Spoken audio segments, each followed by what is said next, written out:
Hello, today is the 14th day of Sivan, the 20th of June. We're going to be looking at the fifth reading of Parashat Behaalotecha. And in this reading, we encounter, finally, the first journey, first time that they journeyed. And just before the journey, we have a short dialogue between Moses and his father-in-law Jethro, who here is called Chovav. We know he had a number of names, and that dialogue in and of itself is very interesting and has a lot of repercussions to the relationship between Moses and Jethro, and between Jethro's descendants and the Jewish people. Even though they were converts, apparently they took on a special culture that was not completely integrated into the Jewish people, into the Israelites, and they maintained this culture, which was more ascetic than the usual Israelite culture in the land of Israel. And they retained this culture until the destruction of the temple, until the destruction of the first temple.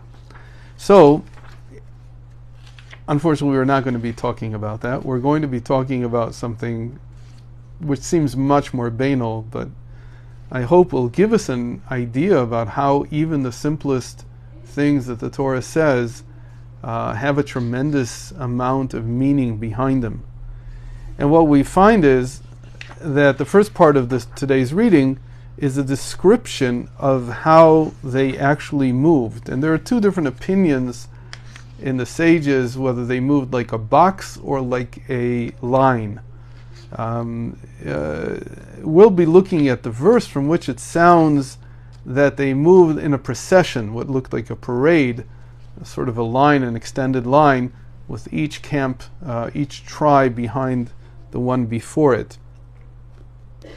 At the very end of this procession, we're looking at Numbers chapter 10, verse 25. I'll read it in Hebrew first. V'nasa degel machane v'nei Dan me'asef lechol ha'machanot letzivotam ve'al tzva'o Achiezer ben Ami Shaddai.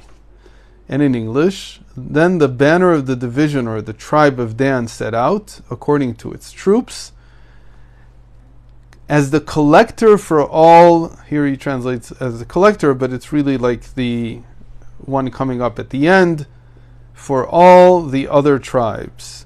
Heading its troop was Achiezer, the son of Ammishaddai. Now, on these words that he brings up the rear for all the tribes, you can understand first of all why we learn from this verse that the order of the movement was like a procession, like a parade, because only if you have that type of linear arrangement can you have somebody really bringing up the rear.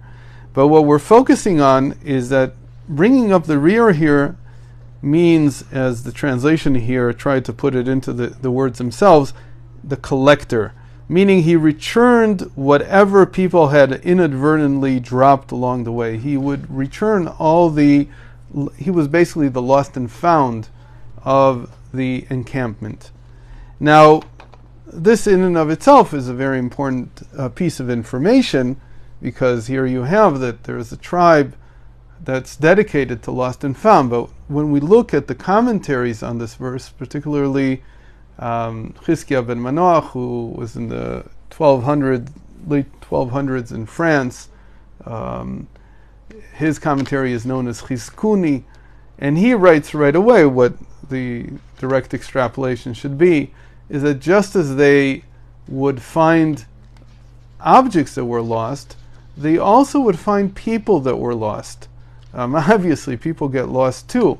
So whether it be like a child who was left behind or lost or whatever it is, until the point where you're not just talking about people who are like children who are not responsible, but people who are not responsible because of their hardships in life.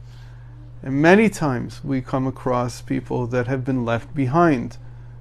Society leaves them behind. Sometimes it's people who are directly in contact with us. Sometimes it's people that we encounter, we come across.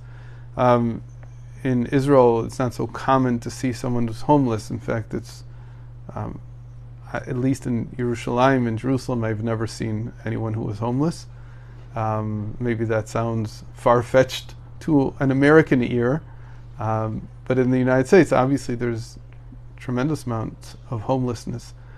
These people are left behind, not necessarily because they're down on their luck, because we understand that homelessness is a symptom of something that's wider in the person's psychology. Now, homelessness in Judaism means that a person feels detached from our common home. Our common home, the common home of all the Jewish people, is the Torah.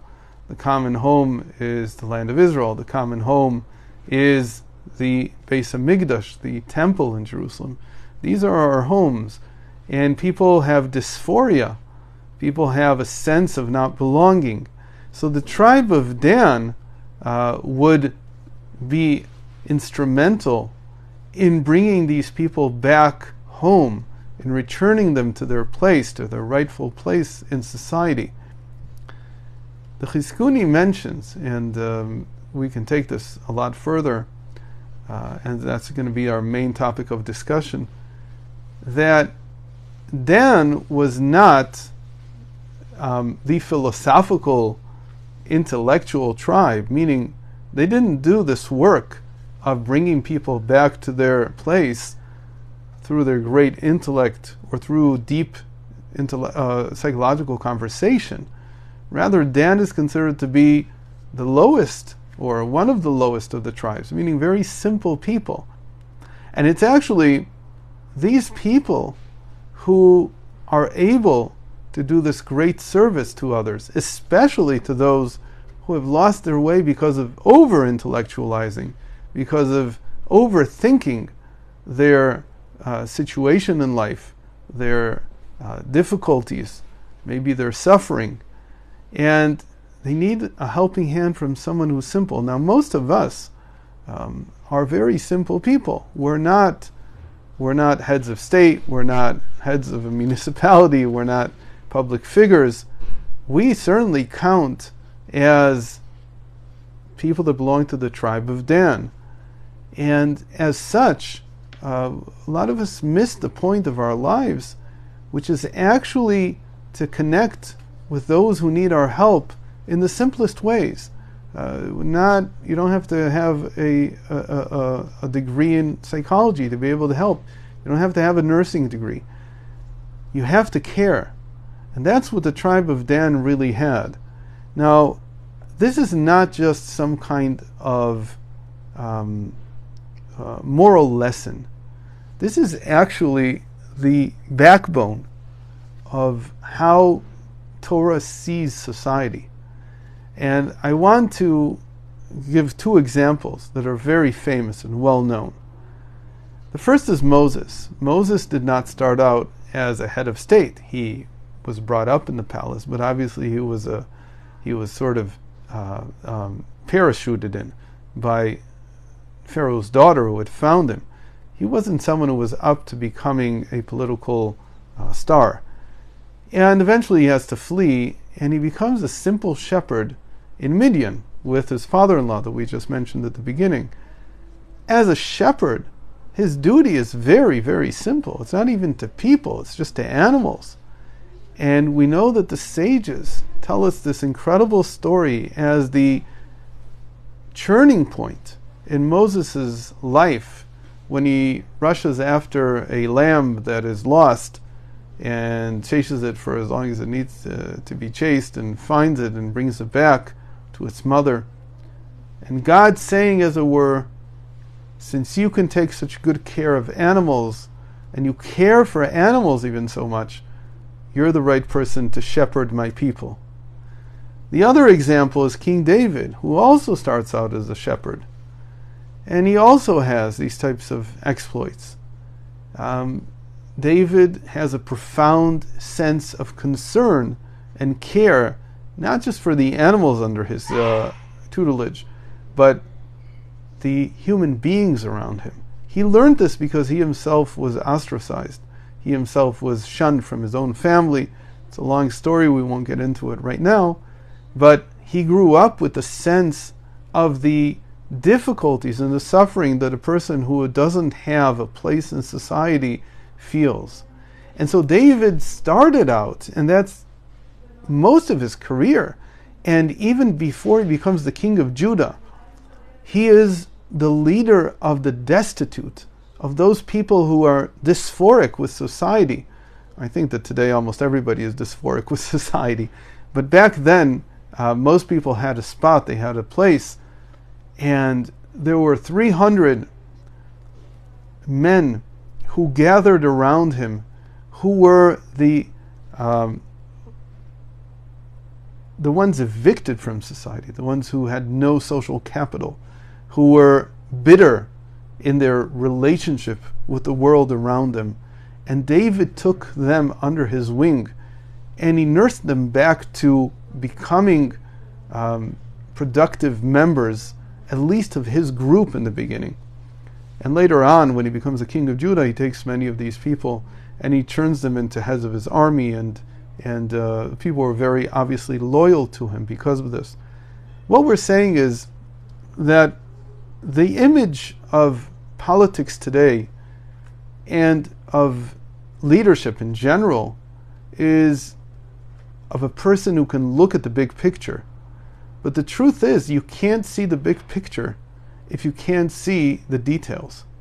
It sounds contradictory in the beginning, but we're not leading computers, we're not leading robots, we're leading people. If you can't understand how people feel, if you can't understand their problems, their issues, if you can't understand the individual, you can't understand society. You can't build society.